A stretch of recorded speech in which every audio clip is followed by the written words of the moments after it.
Hello and welcome once again to episode 5 of Off the Mark. I am your host, Tootie O, and my co-host here is Miss Meeks Kali. And if this is your first episode with us, thank you for joining us. If this is not your first episode with us, oh my gosh, thank you so much for joining us. Before I jump into it, Miss Kali, how are you? We are on day 4 of the cleanse. We're on day 3 of the cleanse. Yeah, day 3. I know, I keep thinking that we started on Monday. Yeah, me too. Yeah. But yes, we're excited to announce that we're hosting our first solstice cleanse, online cleanse. Solstice spelled S-O-U-L, a soul. Oh. And we're started on December 1st and are doing a 21-day health and lifestyle cleanse for 21 days to the 21st, ending with the big finale on the winter solstice, which is predicted to be quite the event. And yeah, you're welcome to join along with us at any time that you hear this recording.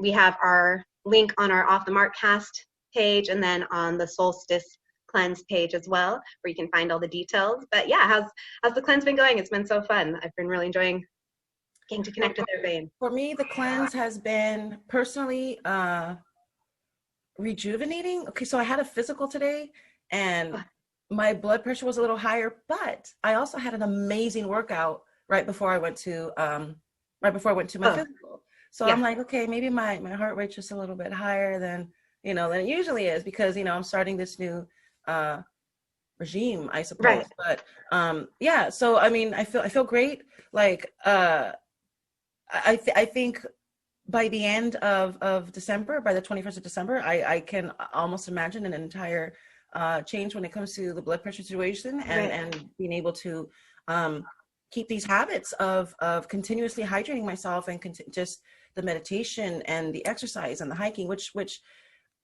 I do anyway, but to be able to actually be a part of something where there's a community involved is even more motivating. So, I mean, I feel great. I'm so happy. I have no complaints whatsoever. Yeah. That's beautiful. Yeah, I've been enjoying seeing all the things that you share and all that you're up to. It's so cool. Like we talk about it, but then to like see it in action, it's like, But yeah, and the reason why we do cleanse our program for 21 days is that it takes 21 days to make or break a habit. So by putting that intention with your action for that 21 days, it then becomes something that you can do automatically without thinking and just is integrated into your lifestyle. So having that accountability and support and guidance during the process of committing to those 21 days as you're introducing new habits can be really fundamental. So yeah, we invite you to join us with that, and it's been an incredible experience for us as well. We brought it about just because we were both excited about really being empowered and proactive about whatever's to come as these potentially dark winter unfolds and the magnificence of the solstice that could be. So yeah, we just thought, let's go all in and let's invite people to come along with us. Let's just be transparent of where we're at and what our intentions are, and learn and grow and unite with each other. So it's been perfect timing, because especially as we've been transitioning back into lockdowns now again, and there's been these rise in tests and everything, surge in cases. There's even more it's significance in putting our attention on our health. And it's insane how the society has kind of changed, where now how did innocent until proven guilty get turned into sick until proven healthy. So, now we can't even walk down the street without being assumed to be some stage of COVID. You're either in COVID and should be in quarantine, or you're asymptomatic or symptomatic or pre-symptomatic. So if if you think that you're healthy, no, you just haven't noticed yet that the COVID got you. Yeah. So it's exactly health, vigilance, and information, education. They're key right now. Health is probably number one, because that's the very thing that they're saying is of issue right now. Nobody's healthy. Yeah. So, it's a unicorn right now to be healthy. Yeah, no kidding. So in episode 4, we brought some CDC stats, some personal experiences, and some very real unfortunate stats on how these lockdowns are affecting our communities from the inside out. It seems to be more and more obvious daily to most of us, especially here in Long Beach, California specifically. We've been put back down on a stay-at-home order altogether. So there's a lot of people who had just gone back to work, be it in an office or what have you, who are now back at home. So this is affecting a lot of families who are sitting there worried about, am I going to be furloughed eventually? There's very few instances where a company that's on the smaller scale has the government and its mandates on their side. Right. So with that comes, as we mentioned before, a lot of unfortunate mishaps, a lot of suffering. So today we're kind of going to dive into a kind of a heavier subject, only related to COVID, because COVID right now for the last 9 to 10 months has been used as a tool to introduce new ideals and new systematic ways of how this government will be run from this point on. And that is seen directly, or that is evidential through the idea that small business isn't going to survive very much longer through this lockdown that we just got put on a few days ago has sentenced a lot of businesses to death. And that's serious business, no pun intended, but it really is. These types of movements are the exact type of movements that bring a government, that brings a people to its knees, and only has the capability of relying on a government, because that's all that's left. We do know, and we have seen, and we can find articles and stories on how big tech and government and lobbyists are all connected and all related, and how the money that only flows one way and never back down towards us. And there's a handful of companies that are interwoven with our government. And that being said, it's very possible that those handful of companies, without having to name them, are going to be the ones that are going to be in charge of our free speech, which is already being fought for now, are going to be in charge of where we shop and where we don't, will be in charge of whether we get to have a job or not. Did you get the vaccine? No? Well, I can't hire you. I'm sorry. That is where we're headed, and it sounds a little scary. And again, I did say this conversation was going to be a little bit heavier. But I'm going to reiterate something that we've been saying. Something here isn't right. We've all been feeling it. It's been the elephant in the room for a very long time. What we'd like to discuss today is a very real idea that our government is trying systematically to push a socialist and or communist government our way, in the only last free world country left on this planet. It sounds a little nuts, but it's also not a little bit, it's also not too far-fetched if you kind of look at the bigger picture. And that's really the most important thing. We love to go anecdotal. We love to go my personal experience. We love to go, well, it's not happening to me, so, we're fine. And the truth is, America has been fine for a long time. That's what makes us the best country in the world. We have been fine for a long time.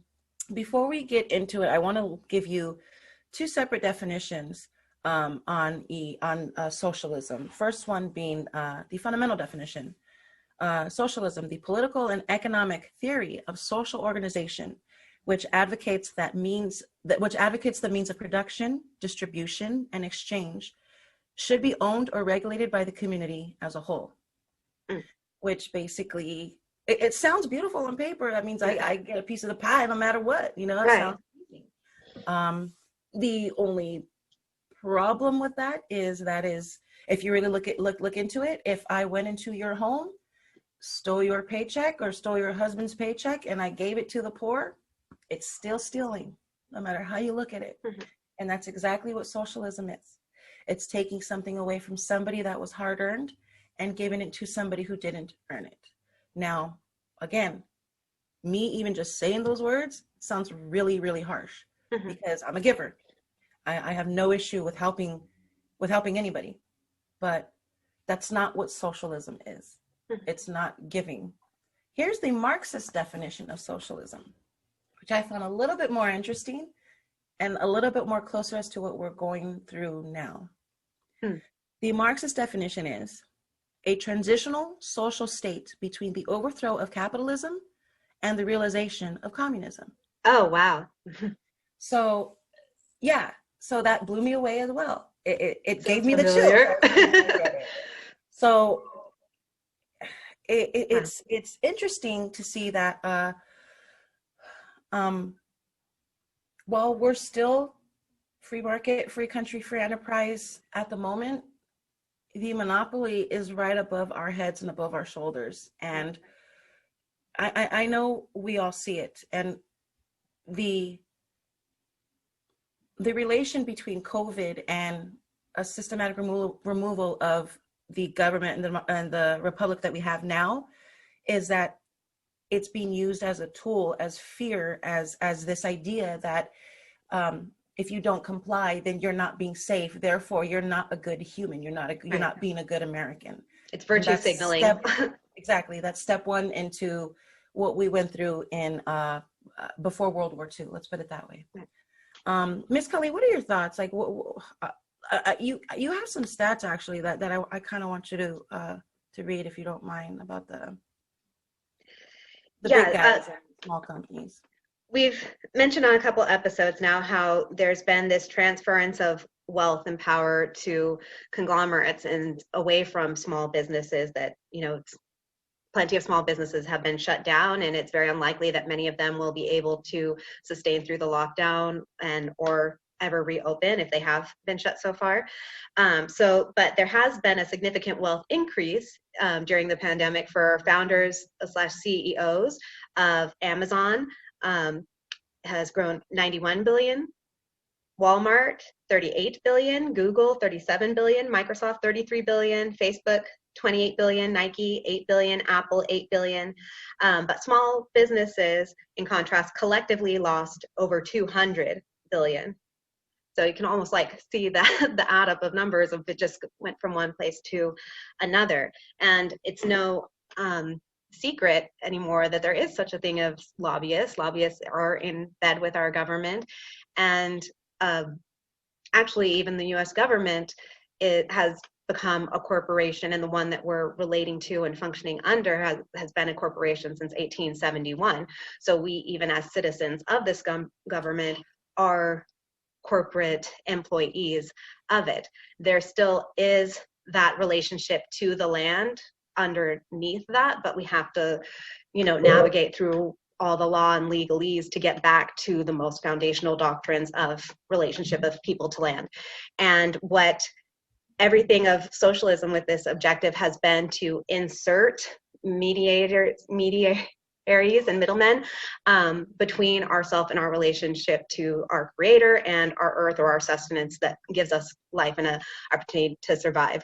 So what we're seeing now is very similar to, in the past, people would have to pay the Pope or pay the priest in order to be assured their relative went to heaven. And that's kind of what we're going through now, that we have this intercessory that's your doorway, and that means that if you don't meet their conditions, you can't go through that door. And the thing is that the door is imaginary. Like there's free space on either side. Like we can go around the door, but there's a single file line shoveling through that door, and it's very easy for all the rest of us to be pushed and pulled and also just follow suit out of, oh, what's down this way? I guess everybody's going this way, to go down that door as well. And it gets to the point where if you do see everybody going into that single file line, that if you do see a squirmer, kind of traipsing off of, oh, like what's there? It's like, hey, he's cutting, or like, get back in line, get in your spot. And that's part of why our conditioning